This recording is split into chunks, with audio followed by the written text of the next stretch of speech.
ಈ ವರ್ಷ ಕ್ರಿಕೆಟ್ ಜಗತ್ತಿನಲ್ಲಿ ಅತ್ಯುನ್ನತ ಸಾಧನೆಗೈದಿರುವ ಕ್ರಿಕೆಟಿಗ ವೈಭವ್ ಸೂರ್ಯವಂಶಿ ಭಾರತದ ಬಾಲ ಪ್ರತಿಭೆಗಳಿಗೆ ದೊರೆಯುವ ಅತ್ಯುನ್ನತ ಗೌರವಗಳಲ್ಲಿ ಒಂದಾದ ಪ್ರಧಾನಮಂತ್ರಿ ರಾಷ್ಟ್ರೀಯ ಬಾಲ ಪುರಸ್ಕಾರಕ್ಕೆ ಪಾತ್ರರಾಗಿದ್ದಾರೆ.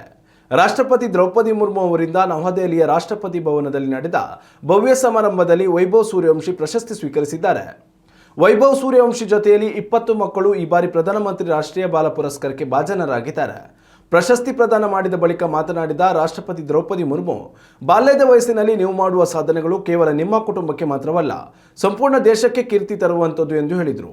ಅಂದ ಹಾಗೆ ಪ್ರಶಸ್ತಿ ಸ್ವೀಕಾರದ ಸಲುವಾಗಿ ವೈಭವ್ ಬಿಹಾರ ತಂಡದ ಪರ ಮಣಿಪುರ ವಿರುದ್ಧ ನಡೆಯಬೇಕಿದ್ದ ವಿಜಯ್ ಹಜಾರೆ ಟ್ರೋಫಿ ಪಂದ್ಯವನ್ನು ತಪ್ಪಿಸಿಕೊಂಡಿದ್ದಾರೆ.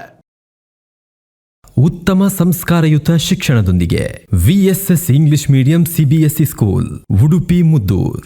ನರ್ಸರಿಯಿಂದ 10ನೇ ತರಗತಿವರೆಗೆ ಶಿಕ್ಷಣದ ಜೊತೆಗೆ 5ರಿಂದ 10ನೇ ತರಗತಿವರೆಗಿನ ವಿದ್ಯಾರ್ಥಿನಿಯರಿಗೆ ಉತ್ತಮ ಹಾಸ್ಟೆಲ್ ಸೌಲಭ್ಯವೂ ಇದೆ. ನಿಮ್ಮ ಮಕ್ಕಳ ಪ್ರವೇಶಾತಿಗಾಗಿ ಈ ಸಂಖ್ಯೆಗೆ ಕರೆ ಮಾಡಿ.